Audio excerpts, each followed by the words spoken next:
Occult Confessions is brought to you commercial-free through the generous support of our patrons. Visit occultconfessions.com and click on Donate to help keep the history of the occult on the digital airwaves. That was kind precious. of creepy. Oh, On the headphones, I'm like... I think we did well. I agree. Yeah, it wasn't too bad. Are we recording right now? Yes! I watched The Exorcist with the guy that wrote it and a bunch of nuns. That's a cold Tell open. us more. Yeah. Basically, This story was not at all pre-selected in advance of this episode. It was just like a minute ago. That's true. Basically, they have an indoor pool in their house. The guy that wrote The Exorcist and his wife. So Who I you knew well. and some nuns Yeah. sat down to watch the movie The Exorcist, With the guy that wrote it. and then you all got in the pool. No, the pool was before. We Oh, all went okay. swimming. Exorcist was after In the Orange pool pool. When it got activities. dark. And then they made us a bunch of Lebanese food because he's Lebanese and it was really good food. And then he's like, all right, you guys want to watch The Exorcist? And we're all like, Exorcist, Exorcist. And we like all got, they have a big movie theater. Yeah, they have a big movie theater. And so we all just sat down and watched The Exorcist and he like explained it to us as we went. Remind everyone what the name of the Exorcist guy is. Bill Blatty, but Bill William Blatty. He wrote the book. Yep. Exorcism was common in the early Christian period, through the 300s, and then gained popularity again, starting in the 13th century, with 1,000 years off in between, give or take. In the 16th century, with the rise of Protestantism, exorcism reached its greatest popularity. The word exorcism comes from the Greek exorkizin, which means to demand an oath. The devil was compelled to tell the truth in the name of God.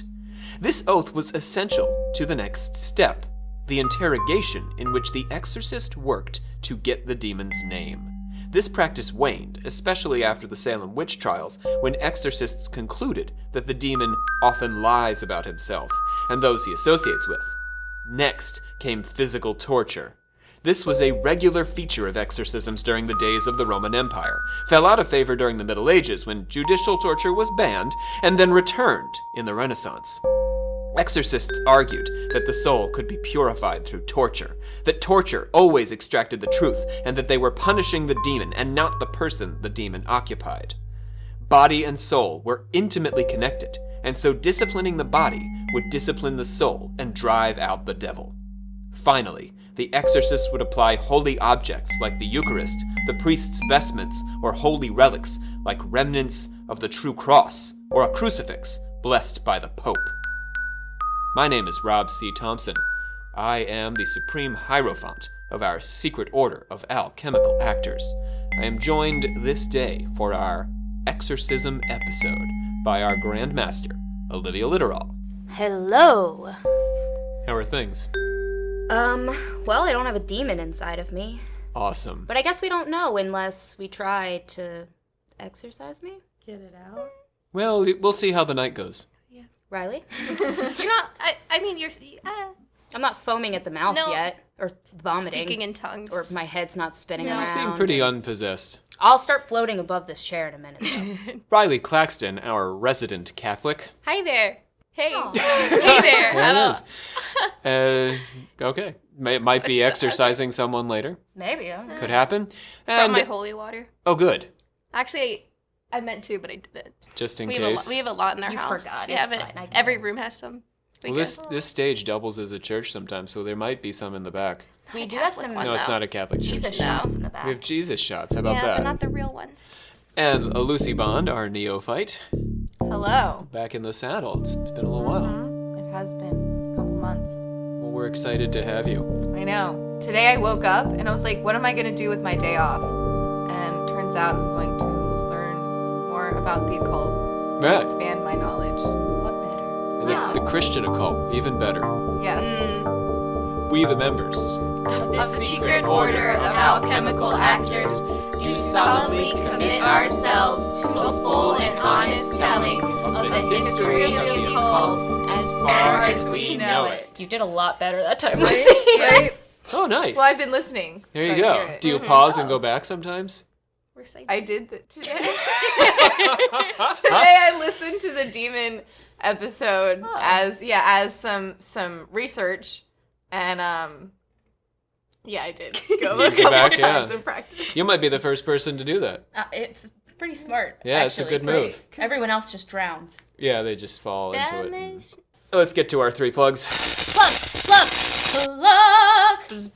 All right, now we're going to start with our merch, which on our website you'll find is called, and I'm going to give credit to Brandon Walls here, one of our alchemical actors. It's called Occult Concessions. Wow, that's good. Yeah, how about that? So Olivia's in charge of our merch operations. Merch. I'm the merch queen.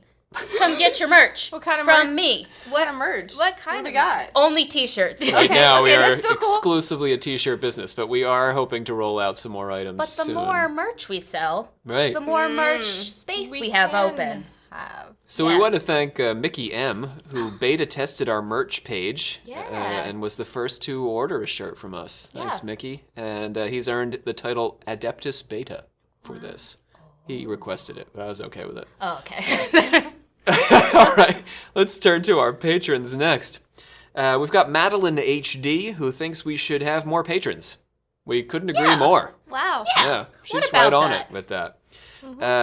Very grateful for Madeline. CJ, we have Trance, who found us last month. Thanks, Trance. Kaylee, we remind her of her weird mystic theater friends from school. we are her Yeah. We are her mystic weird friends from school. You found us. That's so weird and niche. That is literally exactly what we are.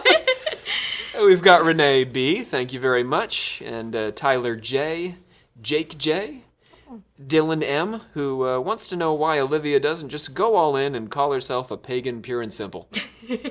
What do I call myself? You got lots of qualifiers. Yeah, well, I'm pagan, but then when people are like, what about Satan? I feel like I have to, be like, caveat, Satanism, but also... More of a footnote. Yeah, it's like if you go into my works cited page, Oh, yeah. you'll really understand. There you go, the end notes. All right, and final plug of the day, we want to plug our sources. We've got The Devil Within, Possession and Exorcism in the Christian West by Richard P. Levuck. Heresy, Magic, and Witchcraft in Early Modern Europe by Gary Waite. The Life of Saint Martin by Sulpicius Severus. Serious That's guy. a nice name. Well, he's Saint Martin's friend. Because who else is going to write that down? And Not then me. the Annals of Bristol in the 18th century. I'm sorry, what did you just say to me? It's the Annals of Bristol in the 18th century. That's my Language. favorite. All right, close them up. Plug! We're going to start with the Bible, because this is Christian times, Oh, and that's Riley's a here. That's a And good Riley's place. here. Yeah, so we got to start with the Bible. Mark, for example, my favorite of the Bible. He distinguished between Jesus healing and Jesus casting out demons, and named them as separate acts among the miracles he performed. Sort of sets us up for a culture of exorcism as a thing we can do in the Christian church. Exorcisms entailed healing, but not all healing necessarily entailed an exorcism. Some modern skeptics believe that Jesus' healings and exorcisms were all of psychosomatic nature. So by that I mean, for those of you, our listeners who have not been along the ride all the way, that they were psychological in nature and then they manifested physical symptoms. So the argument would be that you thought that you were sick, and then Jesus came by and all he did was relieve you of the idea that you were sick. Psychosomatic leprosy. Right. This is Classic. where it falls apart, right? Yeah. Classic. In addition to leprosy, though, some of the things Jesus was up to curing was asthma and the croup, hydrophobia, insanity, and indigestion. What a eclectic group. It's like, that sounds like at the end of like a drug commercial. May cause death. And death. Which, death too. Death and indigestion. I mean, memoir. we have to do some interpretation, right, Riley, to get these ailments out of the specific things Jesus Same was with curing. But the woman who bled for a while. yeah, it's you know, hard to we tell had to exactly what decide. was wrong with her. Probably. Something wasn't right, though. Yeah, Plug probably. to the Jesus episode. Yeah. It's a weird moment to mention plugs for the woman We're who was talking about bleeding. Jesus, and we talked about that on Talked the about Jesus the episode. The hemorrhaging woman. Oh, that's true. Riley talked about it. Just the word plug threw me. It's like her favorite. I love the hemorrhaging woman. People believed that demons could be passed from person to person or into an animal. The pigs, for example, the legion of demons cast into the pigs. A formula in the Talmud asks that a man's blindness pierce the eyeballs of his dog to heal it.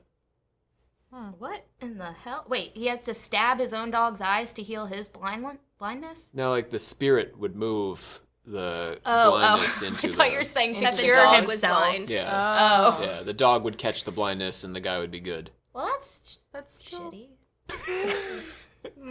PETA. PETA. Where are you at, PETA? Where were you when the Talmud was written? Where was PETA when the Talmud was written? You dropped the ball on that one. Hot take. Instead, they have to go after Steve Irwin. Right, of all people. Exorcism became a powerful conversion tool in the early church, with Jesus' followers casting out demons from their converts that they believed to be pagan deities. So we're sort of switching gears. We're not talking about demons proper, but the early disciples are trying to get rid of, fairies and gnomes and stuff who are in your body. So that's unpleasant. One of the most famous exorcists in early Christianity was Martin of Tours. He was born in Pannonia, which is now Hungary. Oh. It's a shame they didn't stick with Pannonia. I Much like better that name name. than Hungary. That's how I always thought it was when I was little. Hungary? Yeah, because that's not how we spelled Hungary. Well, that could go a couple ways, though. Is Gary hung, or did we hang Gary? Yo is... Never mind. I think Gary is hung and he's just Gary is... hanging. Oh! So then that's a good place to be with Gary. Yeah. So anyway, we're talking about Martin, though, not Gary. Yep. And he lived from 316 to about 397. This episode's going to be 8 hours long if we keep on like this. All right. Send myself off. No more Steve Irwin. So he... No, don't bring him back now. So, Martin of Tours lived from 316 to about 397, roughly 200 years after Jesus' ministry. He joined the Roman army and converted to Christianity along with much of the army following the example sent by the Emperor Constantine, whose conversion basically transformed Christianity from the plucky little sect of Judaism into the world religion it is today. Go Constantine. As a soldier, Martin famously divided his cloak in two to share with a shivering beggar in Gaul. He founded his own wilderness order and reluctantly accepted the title of bishop afterwards. People had to come and beg him to leave the woods. Please leave the woods. We need a bishop, and you're so cool. Because he gave someone his coat? Well, that was part of the legend, yeah. Okay. Yeah. Well, half of it. That seems like a really small detail to be just like... No one else was willing to share. Here's a It's a sharing long guy. time ago. Oh, They have okay. to take what they can get. Yeah, That yeah. is true. You used to Sometimes be it's surprised. half We a have coat. some weird facts about saints because you just, especially from that long ago, you gotta take what you can get. From anything you find, you gotta There's not much history. think about Saint Valentine, who's a classic. But we have the weird stuff that we think we know about him. Yeah. Weird. Name one thing. Okay. Well, the whole there's a lot actually. I'm trying to think. Him stepping on the heads of Pagans. but more heretics, which wouldn't be pagans. They'd be heretics are more like Christians that are teaching. They've gone the wrong way. Exactly. It's not like You also just that went around kicking him in the head. and that writing a letter to your Valentine. His Valentine was his goddaughter. So a lot of Catholics we celebrate Valentine's Day by writing letters to our godchildren. I write one to my little brother every year because it's not a romantic person. His Valentine was his goddaughter. So if They were we from celebrated St. Martin's Day, we'd all be cutting our coats in half. prison. We would. Yeah, there you go. I might start doing We would that. share. Yeah, we would share them, but Well, I'm gonna bring you all. poetic. I'll bring you all pieces of cloth on St. Martin. Happy St. Martin's Day. yeah, that sounds fun. We should That make sounds that a like thing. it should be a thing, though, Yeah, let's already do for that. some reason. I'm It gonna doesn't get have to on be a feast this. day thing. All right.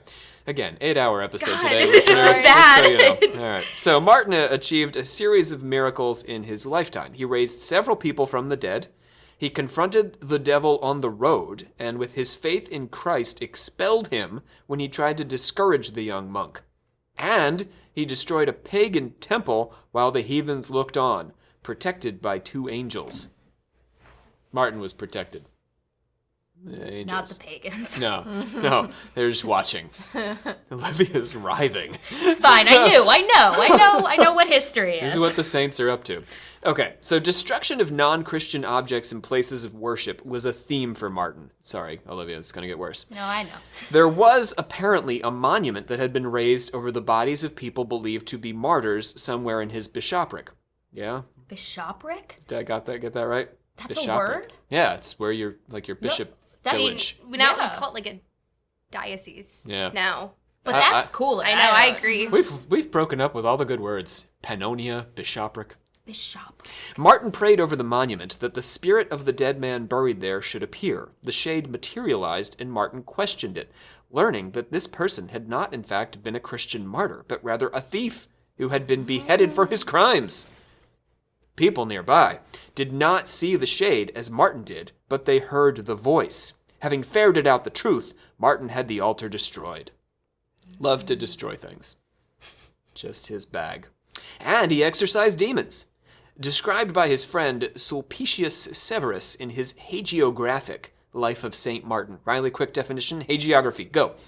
I actually couldn't tell you. That makes me sad. Oh, it's a praising book that praises a saint. Wow, I didn't know that. Yeah. I've never heard that before. It's a hagiography. I've never heard it either. So it's always in service of praising. Wow. So if someone writes your hagiography, they would be writing about how awesome you are. I've never heard that. Yeah, there's no criticism of you in the course of a hagiography. Oh, Yeah. I want one of those. Yeah, we need to get on. All right, that's getting some better of than a those. memoir. Oh, Lucy's Or going to write yours. biography. I'll do it. Thank you. Wow. And then Olivia doth don the headphones and giveth to the people her podcasting. The rustle of her jacket. You can hear through the mic. Don't at me. All right, so let's get to some of these deeds of Martin. A man named Tetradius had a servant who was possessed by a demon, and he came to Martin for help, throwing himself at Martin's feet. And what follows now will be the story of Martin's 2 exorcisms. Dear Bishop, you must help us. Our servant boy is demon-possessed. I can't get him to come out of the house, let alone here to you. Please, Martin, you must go into the house with me where the demoniac writhes. I beg you. You know, Tetradius, that as a Christian I cannot visit the home of an unconverted heathen. Oh, Martin, if you drive the demon out of the boy, I will convert. My whole house will become Christian from that moment forward. Very well. I trust you are a man of your word. Come along, Tetradius. And Martin went to the house and put his hand on the boy and cast the evil spirit out of him. Around the same time, Martin had an encounter with another demon. On crossing the threshold of a certain householder, he suddenly stopped. Something is amiss. I perceive something in the courtyard. He's got a Not looking too good. Something horrible. A demon. What's a demon? There's a demon in your courtyard. Depart! Depart? I'm not going anywhere. That's right, Martin. You found me, and now I possess this guy who was just walking through the courtyard minding his own business. Wrong place, wrong time, bucko. And it looks like this guy that I'm possessing was walking around with a box cutter. How do you like that? I've got a box cutter, and I'm gonna carve up every dude named Martin who crosses my path. Nobody's getting through this courtyard today. How do you like that, Martin, huh? Don't make me cut you. Stand still, demon. The demon was frozen in place.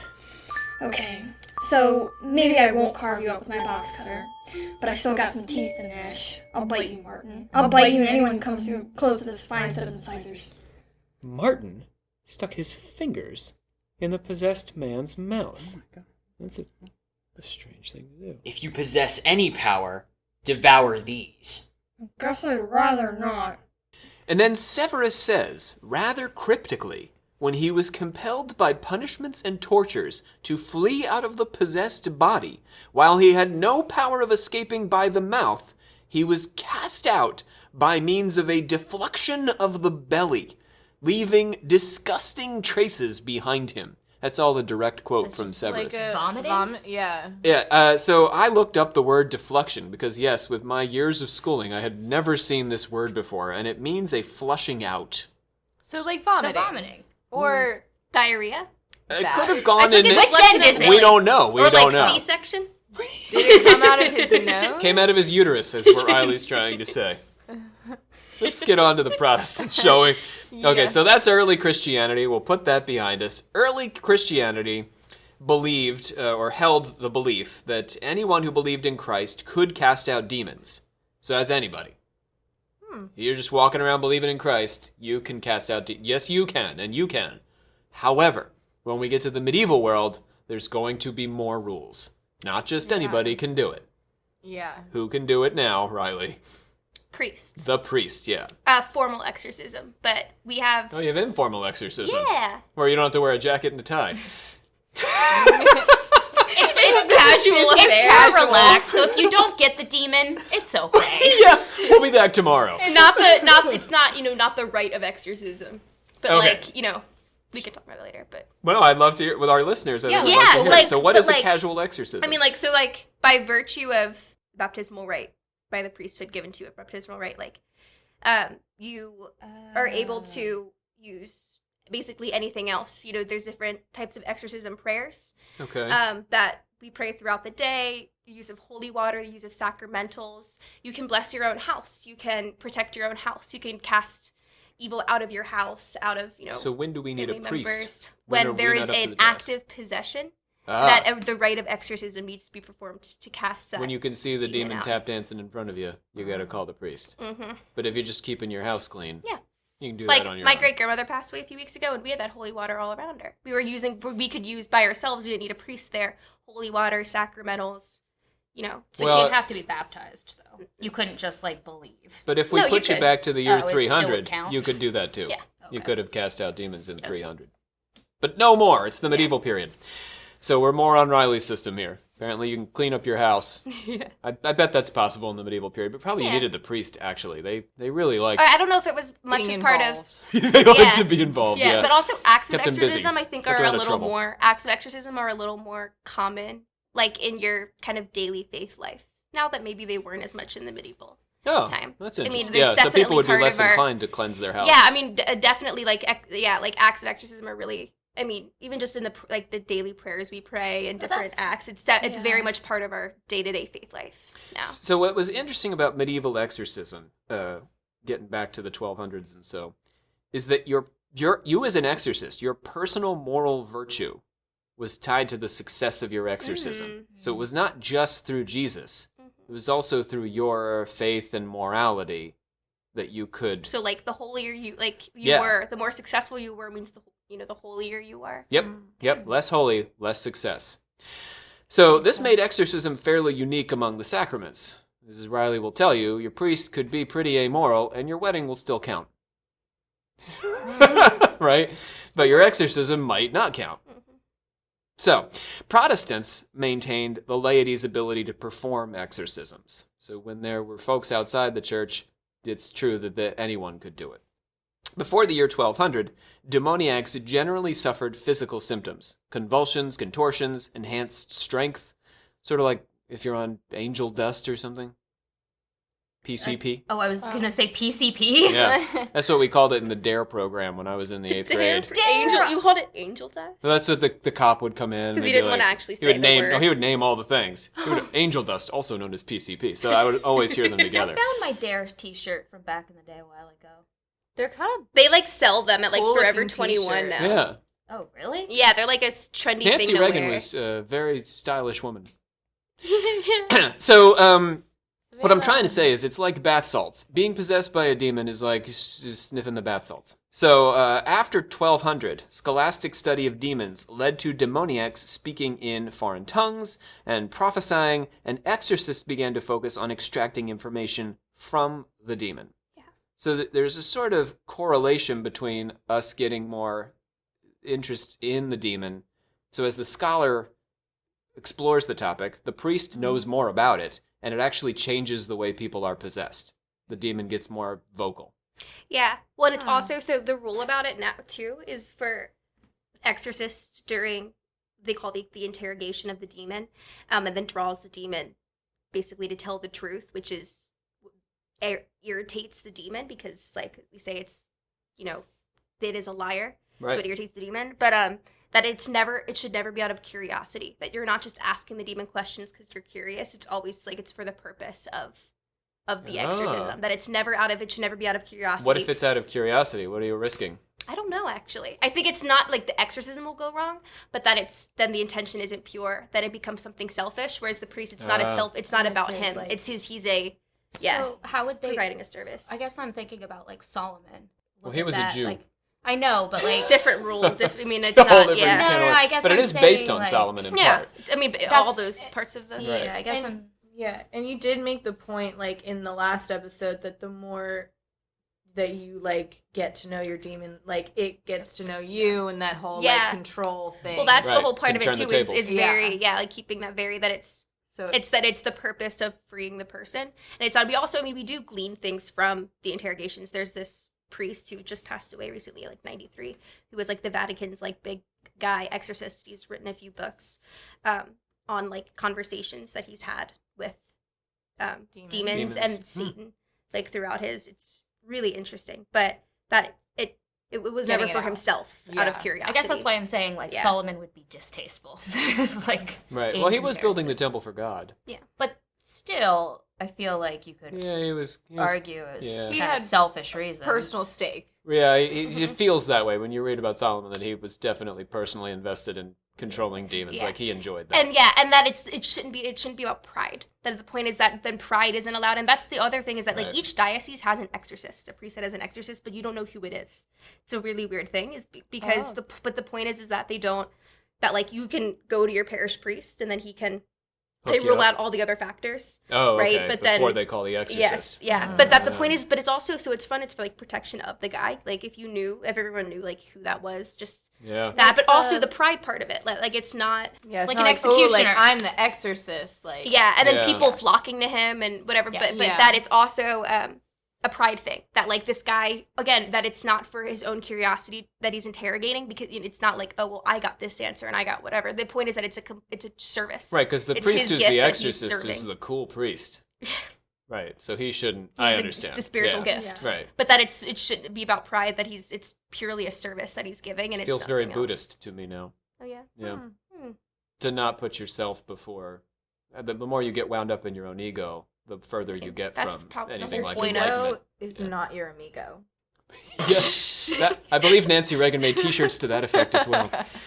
So Been thinking about her recently. historically, Catholic exorcists learned from exorcism manuals these details that we're talking about, and they conducted dialogues with the demons, as Riley's pointing out. Protestant exorcists, by contrast, had a strong distaste for ritual. That should come as no surprise. And they labeled all demoniacs as possessed by Satan, rather than fishing around for the names of particular demons. They were just like, it's That's Satan. simpler. Yeah. Yeah, they love to simplify. We only knew sometimes it's Satan and sometimes it's not. They could. Right, No. so you could be Satan for a Catholic, but it could Sometimes also be these sometimes other it guys. is. I feel like that's Protestants like don't have to ask the a question. big deal. It if is Satan. Well, and though, right? it took a while to pull it that it is him, because it's the whole, Right. like, boiling the demon down to the truth. It takes a just while, the and he head gets honcho. super. And whenever it is Satan, he gets super mad. You read the dialogues; he's like super pissed that now they know They it's figured him. it out. Well, the Protestants just make that guess right away, so They're like, we don't care who you are. we're just You're going with Satan. Satan. Yeah, you're Satan. Huh, but I'm not- Anything yes, that you might are. be ritual. Yeah, just we're not ritual. You're Satan. So anyway, for a Protestant, speaking of that, they fasted and prayed without much fanfare, and were only concerned with the spiritual salvation from the devil's temptation. So they could, like, sit in a closet to do this, as opposed to the Catholic direct interaction with the demoniac. This is not to suggest that all Protestants avoided any sort of ritual, though. Riley, you'll like this. This guy, Johannes Bergerus of the Netherlands, was the most infamous of the Protestant exorcists and enraged both Catholics and Calvinists with his use of semi-magical elements in his cures, like wolf's eyes and pulverized human teeth. That's some pagan shit. Take thrice 3 teeth of a dead man's head, pulverize them and make a fumigation from them, and vomit. Take the witch's excrement and put it in one of your shoes, and put it on the other, wrong foot.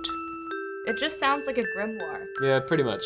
That's why they didn't like him Yeah. on the Christian That side makes of things. sense. Yeah. Yep. They were like, you're a pagan. Put it on the other wrong. What does that actually mean, though? The other wrong foot? Like, not your... It's like, take Other your left wrong foot. foot. When the other Left shoe, wrong- put it on your right foot. When you start reading old It's full of poop, though. grimoire stuff, But on the So their wrong foot. Bergerus was an outlier among Protestants, whose brand revolved around a complete aversion to anything that even remotely resembled magic.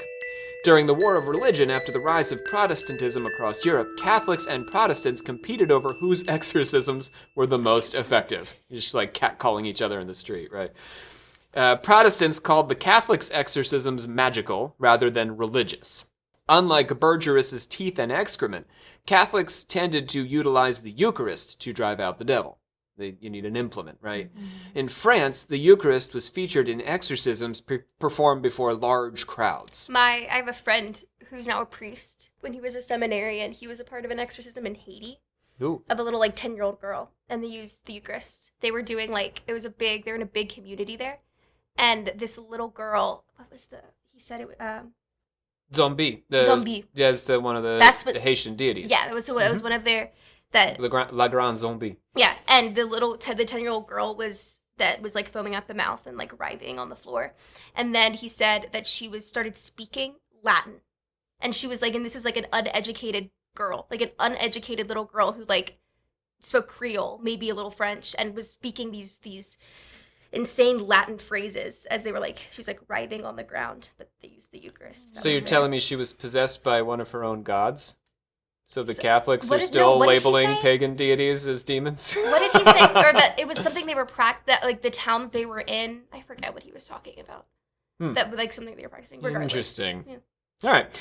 In 1565, a married teenage girl named Nicole Aubry began experiencing Nicole Aubry. I'm trying to Frenchify it because she's a French girl. Oh. Okay, so she's a married teenage girl. She's experiencing physical torment after having a vision of her dead grandfather. She stopped eating and began speaking in a low voice, claiming to be possessed by her grandfather who had died without confessing. The family performed a series of penances to abate the grandfather's spirit, but to no avail. So they arranged for the Dominican priest, Pierre de la Motte, to exorcise her. The spirit confessed that it was not the ghost of the grandfather, but rather a demon. Classic. This has always happened. The girl went deaf, blind, and mute. She went deaf, blind, and mute. Yeah. Wow. And the demon reported inviting more demons into her body. So I guess she was deaf, blind, and mute except when the demon talked. The priest exorcised 28 of these demons, driving them to Protestant Geneva. Because that's where you're going to send your Catholic demons. Bye. Over to the Protestants in Geneva. Here, you guys. You try to get rid of these You're demons. so good at exorcisms. So a couple of them still lingered, though. They brought in a Bishop Jean de Boer, but still the demon clung to her. They transferred her to Lyon, where they began a series of bizarre public exorcisms. Every day, they would parade Nicole through the streets to a scaffold where she would give a sermon in the person of Prince Beelzebub about how he was inspiring the Huguenots, who were the French Protestants, to abuse the French Catholics. So the Catholics sort of transformed her into this political tool where, in the voice of the devil, she was saying how she was encouraging the Protestants. Wow. Let's hear from Beelzebub. Yeah, me and those Huguenots. Those Huguenots are wild and crazy. They know how to have a good time, let me tell you. We broke into Cathedral Notre Dame de Leon and took a communion wafer and cut it up and burned it to pieces. Pow! Right in the wafer. Take that, Catholics. So that's what they literally accused people of, was cutting up the Catholic wafers. The Catholics were like, you're coming in and cutting up our wafers. All the things. People did it a lot during history, but not cutting up wafers. But not the wafers anymore. Once it becomes a host, then it becomes a whole different deal. Because then you're going in and I don't know which side we were on, consecrated or unconsecrated. Yeah, because then it's a big.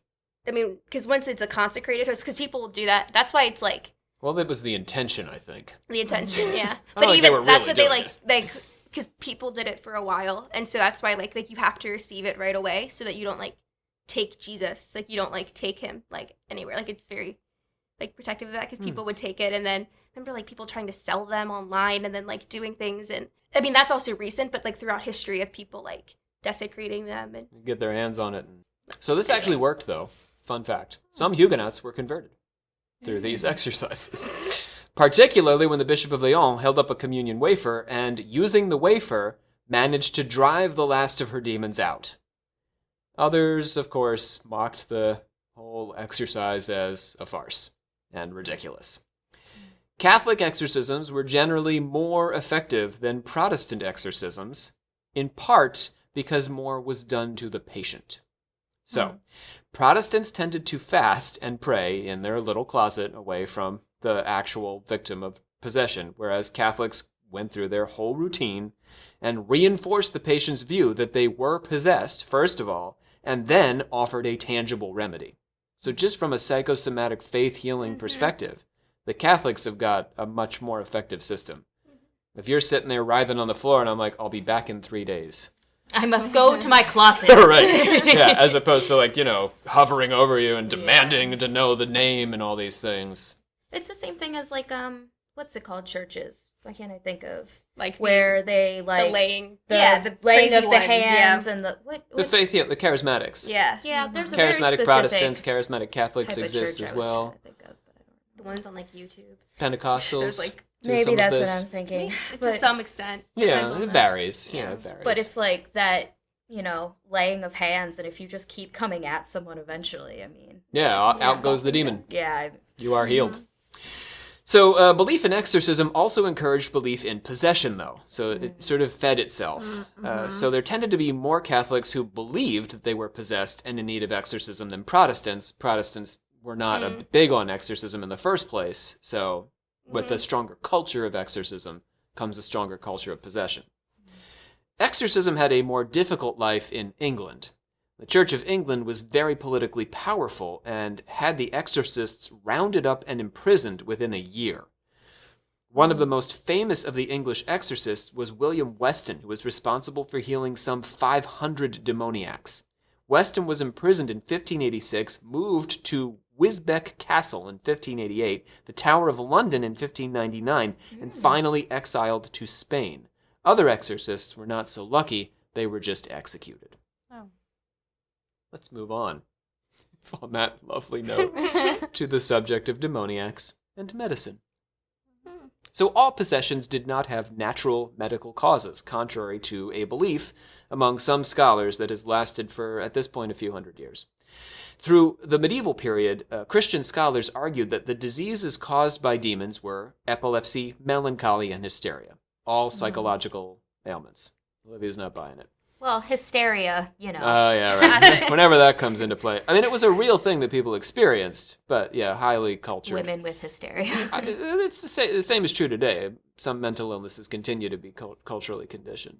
Ancient Greeks believed that epilepsy was caused by the gods. So the idea of seizure or being seized referred to a demon or spirit, going back. But these seizures, which involved a loss of consciousness and control of the body, could not account for demoniacs who spoke in foreign languages and cursed sacred objects and prophesied. Be a weird form of epilepsy. Right, Yeah. very unusual. My little brother's seizing again. He's speaking in just, Right. I don't know. Latin. Yeah, He's you're just seizing. Yelling at the crucifix. What's going on here? So, can't speak English, but he can speak. Latin at the Latin. crucifix. Yeah. These complex behaviors weren't possible during a seizure, to begin. And so, physicians turned to melancholy. So, okay, fine. We hear They're you, just Riley. bummed out. It's not a seizure, so it's melancholy. You're just bummed. So this, for them, was the best possible explanation and the most popular diagnosis during the Renaissance craze. Melancholy ran the gamut of psychological symptoms from anxiety, fear, sadness, and fatigue to hallucination and delirium. Like everything could be melancholy. Melancholy was both physical and supernatural. The devil induced it by causing the demoniac's black bile to spread throughout the body and into the brain. We're in a time of humors where there are a series of fluids that hold things together and control your moods, and your mood influences your fluids too. It's a sort of two-way street. So if you allow yourself to indulge in anger, then too much, then your bile and stuff will move around and you'll become ill. So, yeah. I'm That's going the to start humors using theory. melancholy as like That's how I'm feeling an today. excuse. Like, listen, I can't come to class today. I just, a case of Have melancholy. some of the melancholy. Just, And they're like, we gotta call the Melancholy. priest. While melancholy captured the strange expressions and behaviors of the possessed, it did not account for their more physical symptoms like seizures, which are happening, right? It's just they're accompanied by all this other stuff. So epilepsy and melancholy each capture different aspects of possession, but all alone, they failed to encompass the full picture. So they're both bad diagnoses. We really need some sort of melancholy epilepsy to make this work. So, in order to accomplish this, here we go, Olivia, hysteria. The diagnosis of hysteria actually goes all the way back to the ancient Greeks and was believed to come from the uterus because it got cold. You got a cold uterus. And how did you get a cold uterus, ladies? You're not having babies. Lack of activity, yeah. Letting that uterus sit fallow. It's got to always be at max capacity. Yeah. So what's the cure? Keep churning them out. Yeah. What's the cure, ladies, for a cold uterus? Penis. Yes! I was literally going to say dick, and I thought I couldn't. Damn Yes, it. penis is fine. Penis is the more medical explanation. Penis, or sex, prevented or cured hysteria. And if it didn't, the male partner would anoint his penis in pleasant odors to coax the uterus back down. So the belief when the uterus got cold was that it literally rose away from your birth canal. Yeah. That's why later Yeah. they had women on the sewing machines that would do shit to stimulate. You all heard about this? Never mind. Like a vibrator attached to a sewing machine? A little bit, but not really. But it was the idea was that through that pedal was working a couple ways. So I don't think it was the pedal. No, it's not. Lucy's gestured in a way that we can't describe to our listeners. Okay, so where were we? The uterus. So hysteria was a kind of catch-all. Doctors came to understand that psychological problems could precipitate physical symptoms, and the list of physical symptoms was complete, like anything. So these psychological problems were the product of personal traumas that then manifested in the body. This is sounding very Freudy, right? Seizures, but also blindness or deafness or muteness or pain were all tied to past traumas. In the 1600s, hysteria was relocated from the uterus to the brain and the nervous system and labeled a neurological disease. Now it could explain both male and female possession. I could get a cold uterus. And it could be used as a strictly medical diagnosis to explain away the demon. You just have hysteria, not demons. The scholar Levick argues this explanation falls apart in the face of group possessions. So, it would happen that an entire church or an entire town could become possessed. We talked about the Mortzine episode, for example, back in our America series a long time ago now. So neither epilepsy nor melancholy nor hysteria are contagious. An entire community cannot experience the same trauma and then have it manifest in demonic possession. Mortzine is just one of many sites, though, where mass possessions took place. There was Matencourt, Paderborn, Belmont, all these different locations across Europe. So while the demoniacs did not share traumas, they did share religious beliefs and a shared conviction that they were possessed. Now we're really starting to understand this. We got to let go of all these medical diagnoses. It's like the curse thing. Go ahead. I can't remember. Hexdeath? Yeah, it's Yeah. like the two different curse. If we don't believe in hoodoo, then we can't be the victim of a hoodoo curse, right? So we can't become possessed if we aren't in a culture that honors the existence of possession. But what about people that don't think You're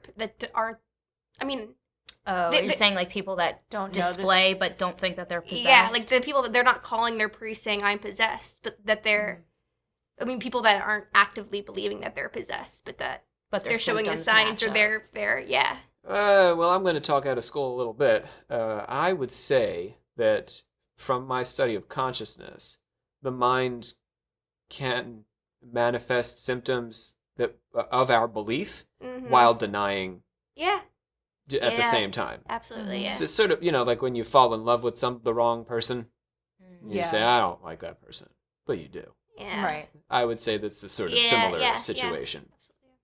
Okay. So, if we are all in an environment where we believe in possession and somebody gets possessed, we could start to do a kind of aping, which makes us feel like we're possessed. In this way, it becomes contagious. A little acting psychosomatic. Wait, what, Right, what was yeah. that Lots word of you just systematic. aping? We'll ape. We'll ape. Yeah, aping. I don't know. Mimicking. Oh, Like- okay. But Monkey see, monkey monkey do. see, monkey. Yes, Oh, okay. APC. AP-do. Yeah. That's silly to say. So if other people in the room are possessed, then you start to feel like you might be possessed. Right. Right. Because it's like I want what they're having. Like, right. Like if you're at a party and everyone starts taking their pants off, you're like, oh, I guess I should I take guess it. I should do that too. Yeah. So long as I guess it's that kind of party. It's either that or leave. Right. And you don't want to leave when everyone's possessed. No. So you take your pants off. So this idea could work just as well outside of a group context, with individuals performing their possessions according to what they've heard of others. So we can do it not just in the room with everybody, but we could hear about it. And it can shape the way we become possessed. Psychological symptoms are informed, at least in part, by the culture in which they take place. This is a theme we've sort of been touching on, but let's bring it on home. People exhibit the symptoms they believe they should exhibit, and this accounts for the shifts in demoniac's behavior over time. So, personally, based on my years of studying and teaching about the way human beings play and perform, I actually think there's another thing at work here. See how you guys feel about this. As I've said before, we as a species crave balance. In this instance, the imbalance is in the area of social control. If we don't have enough social control personally, we seek it out, like children who aren't disciplined, and act out in order to be reminded or reassured that there are boundaries. For the demoniacs, it's the opposite problem. There's too much social constraint and structure, particularly in the area of religion, and so they act out. that makes sense. You see? Yeah. So, my little kid, even now, is starting to look for the boundaries. And if I provide them, she'll be good and happy. But if I don't provide them, then she's going to lose her mind. Yeah. But if I make too many boundaries, you can only walk in this one corner of my house. You can't touch any of my stuff. Yeah, she's just going to start peeing all over everything. Yeah. So that's essentially what your possessed person is doing. They're my little Corinne, not allowed to leave the corner of the house, so they start like throwing their diaper across the room. Let me know that I'm not evil. Yeah. So if you want to see an example of this, visit New Orleans on Mardi Gras. You'll see a modern equivalent of acting out against social standards. People who just can't take their workaday lives and are trying to do anything to break that mold. It's a very natural impulse. What's important, I think, is that these people are acting out against what we might call the artificial strictures of their society. If we take them outside of their context, their religious context, they're not really violating any moral codes. They're barking and cursing and foaming at the mouth and tearing at their clothes, but they're not murdering and pillaging and destroying people's lives. I think that's important. These people are acting out, but they're acting out against the religion, blaspheming and cursing and ripping their clothes off and yelling in church. Which is the power at the time. But not hurting anyone. So somehow the demon doesn't want to smack anybody. Yeah, that's interesting. So there's an underlying moral compass that seems to remain intact while they buck at the human-made strictures of their upbringing, often inside, as I'm saying, the very churches that serve as the cornerstones of the control that they're living under. So here's an interesting caveat to this theory before we mull it over. Demonic possession and exorcism fell into decline in the 17th century as witch trials began to wind down, and some people, particularly the Germans, began to treat demoniacs as mentally ill rather than possessed. Oh, the Germans. But possession and exorcism did not go away. As Riley has been telling us, they're still happening right now. And there's an unbroken line of them going back to the period of decline. They have simply received less attention because with the decline of the witch hunts, they no longer resulted in trials, and no trials, no big show, nobody's watching. It's just happening in your house. Maybe the newspaper gets a phone call. Maybe not. And I mean, now to this day, I think also the fact that it's part of kind of something supernatural. It's not taken seriously at all. Right. Like most things part of When part as of supernatural. then supernatural was like Exactly. It's you believe, whereas now people are like they're not buying it, so it's even making less news. So in England in 1761, as an example, Molly and Dobby Giles, the daughters of an innkeeper, were visited by a violent and hostile spirit, later identified as the demon Malkai. Anybody know this guy? Yeah, I've heard of the name. Okay. At night, as the girls would start their evening prayers, the trouble would begin. Pins, nails, and glass would materialize to pinch and pierce their skin. They were choked and beaten, and mysterious wounds appeared on their bodies. They even lost whole pieces of flesh. Ouch. Wow. Yeah. Their family and other witnesses, a pharmacist named Durbin and a military officer, Major Drax.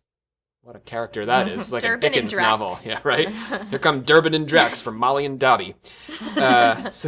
These two characters actually saw the girls dragged around the house and tossed as high as 5 feet in the air. These were signs. What? Different story. Oh, okay. These signs were all external to the girls, what we might call poltergeist phenomena today. But internal signs also developed over time. The girls would bark, crow like roosters, fall into convulsions. One girl's tongue was pulled out and seemed to snap back down her throat like the rolling up of a window blind. Oh, I don't like that. One night, their bodies became so stiff that no one could bend them. And then, one at a time, they floated up to the ceiling while their sister remained on the floor, twitching. The girl's father, Richard Giles, was an innkeeper and had just started a delivery service. The girl's possession may have been caused by a business rival. During the course of the possession, a cart was stuck in the road and Richard Giles died. Mrs. Giles finally managed to cure the girls by consulting a healer. She was called the Cunning Woman of Bedminster. Oh, That's a I'm title. trying to, yeah. Right? There you go. So the Cunning Woman, Of Bedminster. right? Please. Right. Pardon me. Thank you. The CWB. Yes. She Is that a channel? Sorry. CWOB. She told Mrs. Giles what to do, but whatever it was, according to the Annals of Bristol, according to the Annals of Bristol in the 18th century, this word for word, it said this: modern delicacy would not permit the Annals to disclose. I can't comment on that. It's too easy. No I can't do it. All right, but here's what's weird about this. The wars of religion were long over. The age of science and reason had dawned. And yet, demonic possession kept going. Its form had changed in significant ways. The devil, in this case, refused to talk through the girls, but rather spoke to them from some disembodied location. The demon operated both inside and outside the victims. The signs of possession were concentrated beyond the girls' subjective internal space to the external world, where they might prove themselves to modernized witnesses disinclined to believe in demons. How bizarre that in the age of science and reason, suddenly we have these more objective signs appearing in the presence of the demoniac. External signs of demonic possession are not actually new in the 19th century. James I made it one of 4 categories of demonic activity in his treatise on the subject 200 years earlier. But its prominence in this case is, like I'm saying, very striking. Why is it suddenly so important? It's also interesting how the tale resolved, with a white-lit witch. What was it? The Cunning Woman of Bedminster. Yeah. This is a distinctly modern approach, an occult third way approach to the problem. This sort of magical figure as the benevolent solution to a terrible haunting is really only possible in a culture that has shifted from prosecuting magic to simply marginalizing it. And, let's be honest, dismissing it to some extent, except on this podcast and others like it. In strange cases, strange forces are allowed to raise their heads up, although in other contexts, we're inclined to dismiss them as unlikely and unserious. So here we are, strange stuff is going on, we can call the Cunning Woman. But, if we're doing business in our business times, no cunning women need apply. This is business time for serious things. Yeah. Only unserious exorcism things are for cunning women of Bedminster. Hysteria. The presence of supernatural signs that cannot be explained away, even in the face of advanced empirical science, suggests that there may be a legitimate paranormal component to demonic possession. Whether or not that component is actually devils is, in my opinion, subject to a healthy share of doubt.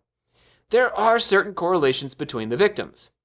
They are frequently, but not always, teenagers, and frequently, but not always, female. Right? Which witches, it's the same thing as Yeah. remember when magic and things happen with girls. It's The phenomena of demonic possession seems to parallel the argument that Olivia's alluding to from our poltergeist episode about the paranormal power of girls in the throes of puberty. Really, we did a whole series on that. Oh, we did. Yeah. Lady Magic. Lady That's Magic. right. The demonic activity inside and outside of the victim's body is an extension of the victim's own emotional state. This activity may be paranormal, but it may or may not be demonic. Who knows? The exorcist enters the picture as an answer to that victim's problems, both psychological and spiritual, or paranormal, depending on how you want to phrase it. Whether or not we agree with the exorcist belief system, they succeed in putting the demoniac's experience into a context in which it can be solved. In other words, they give labels in the form of named demons to the afflicted person's trouble and clear a solution in the form of God. Whether or not the problem is actually demons, the cure works if the afflicted believes. This is the theme we keep coming back to. If you believe, then you can achieve the cure. But you have to legitimately believe in an existential way, deep in your heart and soul. We can see this clearly in the case of Anna Ecklund of Erling, Iowa. Let's bring it on home to America. This is 1928. Ready for this? Yes. Because this is going to get a little dark. To give us some perspective, we're talking about demonic possession after the discovery of the theory of general relativity by Albert Einstein and in the midst of the development of quantum mechanics. Great. Right? So just like in the science world, we are hitting the pinnacle of science. Right? Then you say Height of science. Satan. Reason? Exorcism. Right. And it's in Iowa, so it's not like we're like they've heard of all this science stuff in Iowa. Surely an educated public could easily debunk this nonsense. Surely no modern girl could believe that she could actually be possessed by creatures from hell. But the paranormal, as a consequence of the psychological, kept going into the 20th century, all the way from the year 300 in St. Martin. And not only in this case. For example, the exorcism of the pseudonymous Roland Doe, here we go, Riley, in Cottage City, Maryland, in 1949. Stuck in traffic in Cottage City. Inspiration for the book The Exorcist, written by William Blatty. There he is. But back to Anna, which is also a pseudonym, by the way. We use pseudonyms for 20th century demoniacs because, privacy. Because, yeah. Starting at the age of 14, Anna felt herself held Imagine trying back. to get a job. Right. After, and they're like, we're not that big. Oh, we can get jobs, yeah. Riley's talking about the victims of exorcism. Like she's saying, Like, imagine she's like at an interview or something. Yeah, and they're like, oh. you I remember when you were possessed in the newspaper. So starting at the age of 14, Anna felt herself held back from entering churches, and she became obsessed with sex, particularly what we'd call non-standard sexual acts. Olivia's hard. She's 14, Olivia. What was she possibly? Never mind. Non-standard acts. You heard me. Did not stutter. She was exorcised by help me out, the Capuchin monk? A Capuchin. Capuchin. His name was Capuchins are cool. Father... Oh, Riley likes these guys. Capuchins are awesome. Capuchin nuns are so sick. What They're makes really them cool. unique? Their charism's super cool. They're interesting. Their charism, like their spirituality and their mission. They're super cool. Their charism. Their charism. The word charism. Uh-huh. Never heard that. That's charisma, right? So it's your charism is your so your charism is like your spirituality, your specific way of living life. So there's like different orders of nuns, there's different orders of priests. There's also different orders. I'm part of Regnum Christi, which is a lay order, a lay movement. So they all have different charisms, different ways of spirituality. It's your charism. This is your spirituality. The way that it works for you. Can you give us a detail about the Capuchins? The Capuchins, they're very mission oriented. So they're not cloistered. Okay. Like you have cloistered. They're out in the world. nuns, yeah. Okay. So Father Theophilus Reisinger is one such guy, one such monk. So he exorcises her, but too bad for him. The demons come back. The rumor about Anna's repossession. The sequel, part 2. So she's repossessed because her father Jacob, who may or may not have molested her, and her aunt Mina, who was also her father's mistress. That's a lot. There's a lot to unpack lot here. of levels there. We'll do that one more time. So we've got Anna.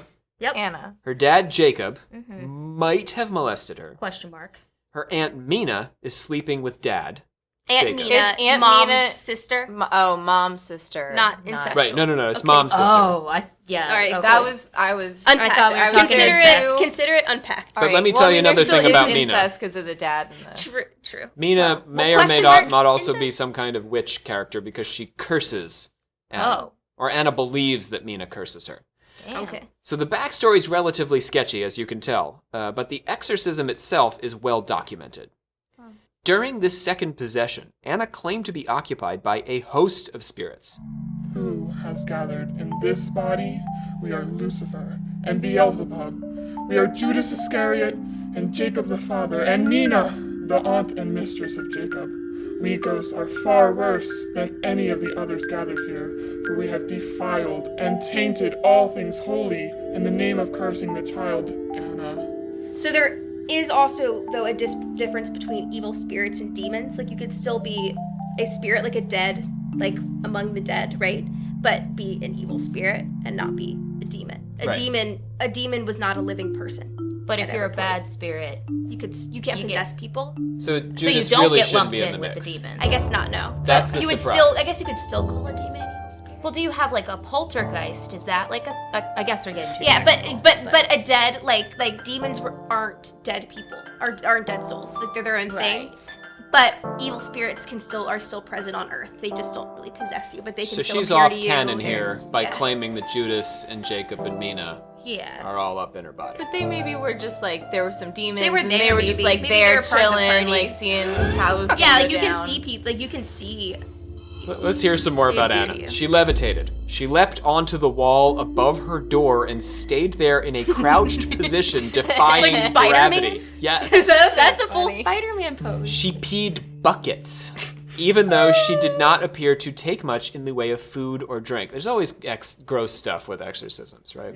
Yes. She displayed unusual strength and needed to be held down by 6, and I love this phrase, athletic nuns. 6 like the athletic blue nuns. nuns. Yeah, they're the nuns that compete in the Olympics. There's these we call them the blue nuns because their name's super long. Uh-huh. But they're the athletic ones because a lot of their so they started and I love it. So they started their order. I was just with some of them today. Their order started in Argentina, and so their things was like hiking these insane mountains to Oh, these yeah. villages in Argentina, so they had to be super fit. So their thing was that their nuns had to be in really good shape. So now their nuns are all over in DC and everywhere, but they still have like a large chunk of their days exercise. They all play tennis. They're all like insane athletes because at any time they could be sent to some rural place and they have to be ready to Right. hike for days. And if your body is a temple, I mean, Yeah, that's that'll a too. nice anyway, temple. but they're super fit nuns. There's probably the blue nuns. She vomited tobacco leaves and other leaves how? that looked like spices. There might have been some oregano in there. She predicted that Father... Sorry. She predicted that Father Theophilus's friend, the local parish priest, Father Steger, would die in a car crash if he did not send the priests away who were exorcising the demons. And her body bloated to what appeared to be double its size and then shrunk down again. Willy Wonka. Yeah. When like Yeah, when she becomes bluebery? the blueberry. Before, though. But did something happen to that guy? Was she right? Yeah. Turned out he was okay. because it sounds like she was like, if you don't It's a threat. if you don't stop exercising me, Yeah, the demons are going to chase you down and car crash you. Father Theophilus brought Anna to a convent of Franciscan nuns where he successfully exorcised the demons in much the same way that exorcists have performed the rite going back thousands of years. And he rescued Anna. They're gone, Father. I can feel it. They're all gone. While performing the rite, Theophilus had a vision of the room bathed in flame and Beelzebub and Lucifer confined in the corner, staring at him and seething with rage. Does Father Theophilus's vision of Lucifer, with his cloven hooves and matted black hair and crown, that's how we saw him, reflect a genuine paranormal presence, though? Could it be a paranormal presence mediated through the monk's own religious framework that conjured the devil's trademark appearance? Right? It's a bit strange. Something to think about. Yeah. something to ponder. The report of Jacob and Mina's strange demonic curses seems unlikely, even if we hold open the possibility that genuine abuse rests at the heart of her affliction. But that still does not explain the supernatural feats she accomplished in the presence of many witnesses. Yet again, we see that exorcism and the paranormal are overlapping in unusual ways that make it difficult to dismiss them. It's the case that, to some extent, the culture is shaping the possession, but the possession itself is also, in some way, beyond mere culture, especially since it defies 1928 culture in all of its paranormalism, and in its whole existence, really. And that's it for me on exorcism. I wonder if part of the reason that, like, you know, possession and demons and exorcism is still, like, prevalent is because instead of before it, like, I'm wondering if now, because it's more, not, like, more accepted, but, like, the supernatural aspect is more accepted, and back. People are into demons, they're into dark things, so I'm wondering if that... The resurgence of occultism is, in some sense, spurring the possibility of possession. Because 1928 does put us well after Blavatsky and Britain and all of the sort of early American occultists. The occult revival's come and gone by 28. I don't want to Aleister Crowley say is it's, a thing. cool to be possessed now, but, like... Yeah. It would be, you know, in comparison, there's an interest. There's definitely... Well, and also, like, atheism, I feel like. Kind of. Speaking of Aleister Crowley, though, he's going to come up in the order of confessors here, which we've arrived at.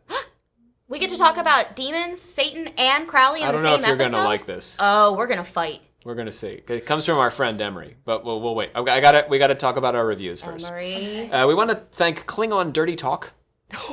Oh. Yeah. I want to thank you personally. A Klingon with a K. Klingon with a K. We've opened up the order of confessors. Klingon Dirty Talk likes the great info presented casually. That's us, right? And the production. Klingon Dirty Talk, he or she mentions the production. That means a lot to me, Klingon Dirty Talk, because I obsess over the production, as Olivia will tell you. Can confirm, Yeah. 100%. Does this sound okay? Constantly saying.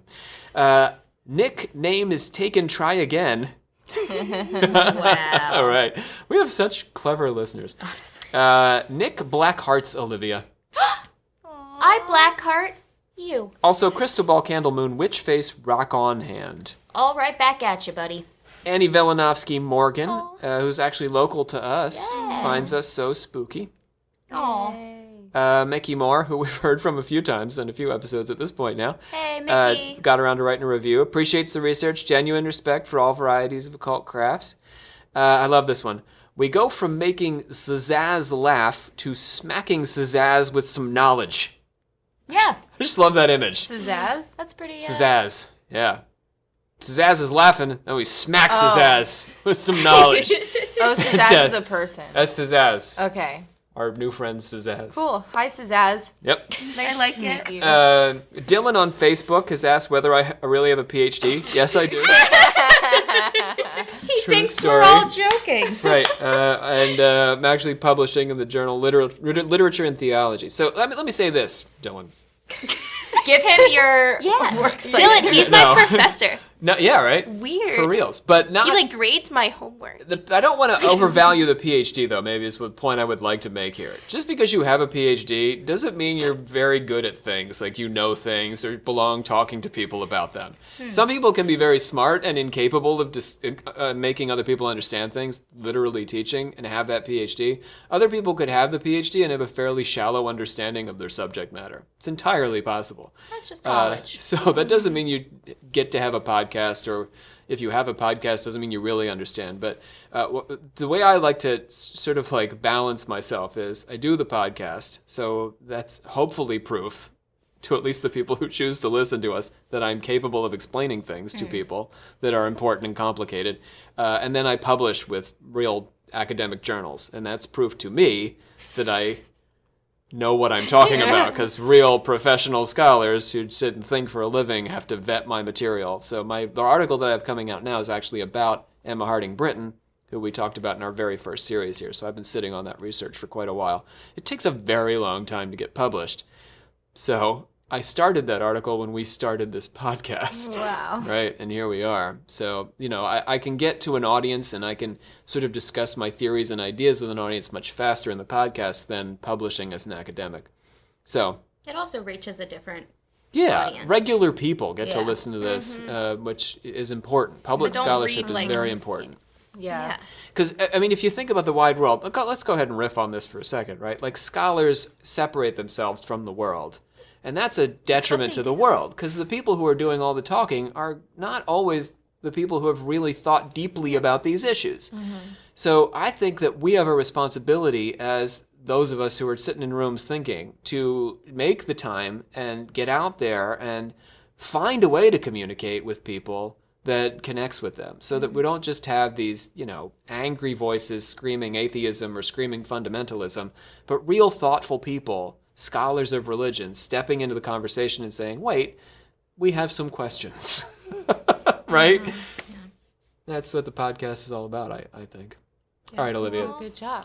Oh God, am I gonna be trigger warning? I've been sitting on this for a while. Oh no, no. Our friend Emery, who is a scholar of things biblical. Why do I feel like Emery and I have had tea before? They have sent us a poem, and they'd like to have Olivia read the poem for us. Oh my God. So I'm a little nervous. I'm a little nervous. It's called the Convert. In parentheses, 100 years hence. And it is written by one of Olivia's favorite people, Aleister Crowley. Aleister Crowley. Olivia, I would like you to go ahead and read this rhyming poem for us, please. All right. Go ahead. I already am like, what is that word? Just jump right in. There met one eve in a silent glade a horrible man and a beautiful maid. Where are you going so meek and holy? I'm going to temple to worship Crowley. Crowley? Shut up. It has to be Crowley. Crowley? Is God then? How did you know? Why, it's Captain Fuller that told us so. And how do you know that Fuller was right? I'm afraid you're a wicked man. Good night. That's amazing. The word is holy, Grandmaster Olivia. What did I say? Holy. Holy. The word is holy, which rhymes with Crowley. Crowley. Yeah, Crowley. That's what she Lucy's said. putting I it feel like a lot together. of people pronounce it holy, so then it'd be Crowley. They definitely don't pronounce it Howley. Emery, I would like you to back me up in this, even though you wrote the poem. No, Emery didn't write the poem. Crowley wrote the poem about himself. Crowley wrote that? Crowley did. He wrote a poem about himself? I mean, I'm not wrote surprised. it. Yes, of course he did. He was an egomaniac. Yeah, you're right. So Emery found the poem and sent it to us, demonstrating that Crowley pronounced his own name in a way that rhymes with holy. I hear you, but he's also dead. That's amazing. But did he have a British accent? So maybe that. No, it still wouldn't be Howley. It's Crowley. Okay. I like Crowley better. So this article, by the way, that I'm publishing, I don't mean to keep plugging it because no one can read it because it's in a scholarly journal. So, but it's published with Oxford. Don't say JSTOR. You can JSTOR it, yeah, but not everyone can. So it's published with Oxford. So all of my spellings and stuff have been switched to British versions.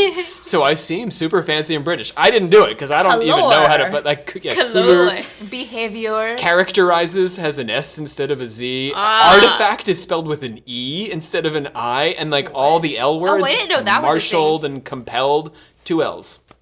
I'm I'm fancy British man now. It's still Crowley. Crowley. So let's close it up, Olivia. Let's send it on home. I hereby adjourn and declare closed this meeting of the Secret Order of Alchemical Actors till such a time as we get together and do it again. Let's talk about our voices on today's episode. We had Faith Berry doing our ladies, Anna and the Lady Demon. We had Nathan Bobitka joining us for the first time as Tetradius, and our friend Sean Priest, who we see most hear from a lot. He was doing Beelzebub and also Saint Martin. Ironic. Hunter Sheeler did the voice of Bergerus. Bergie. Every time I see that word, I don't know how to pronounce it.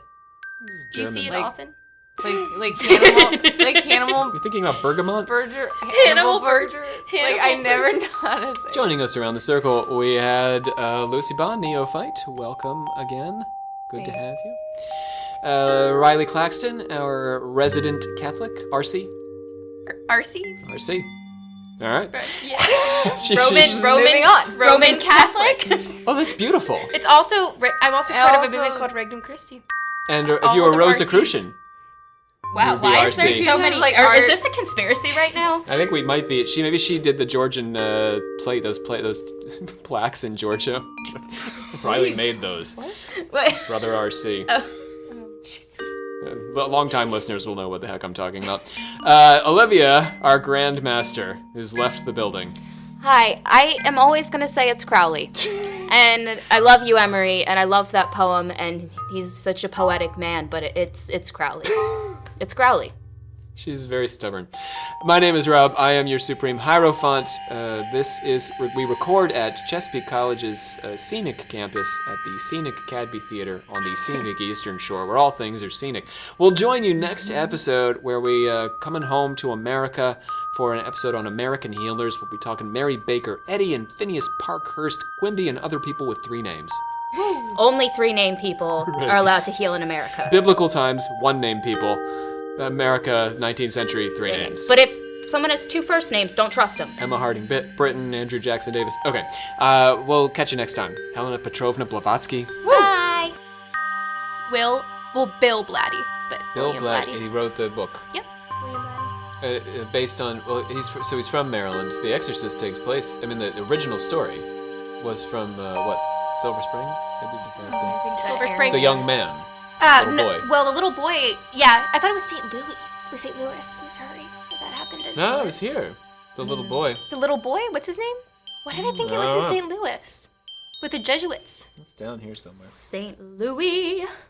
Wait, you're saving us there. To the fair. I don't know. I'm trying to... No, it was definitely Maryland. Okay, yeah, I think that's right, too. There must be another story from St. Louis. Another exorcist. Another exorcist. Well, I'm sure there must be. Anyway, yeah, no, he wrote it based on that, but it's a little girl, obviously, and Right. In the movie, they changed it. Why? Did he ever tell you? I don't know actually. But he has there's all of the notes from like the Jesuit priests from the whole like original like the actual story, and he had all of that of like their original notes and like all that's this cool. stuff. Yeah. Anyway. All right. I don't know if we'll use all that. Wow. Probably that point where Olivia just had to sing because I was looking for the kid's name and just talking about St. Louis. St. Louis. Could it have been in St. Louis? Something happened in St. Louis. I think the fair every day. I believe that Judy Garland met someone there. That's the same. Get out of here. It took me a second. See? You would get there. He had a Christmas song and everything. I haven't seen that movie in a long time. Right?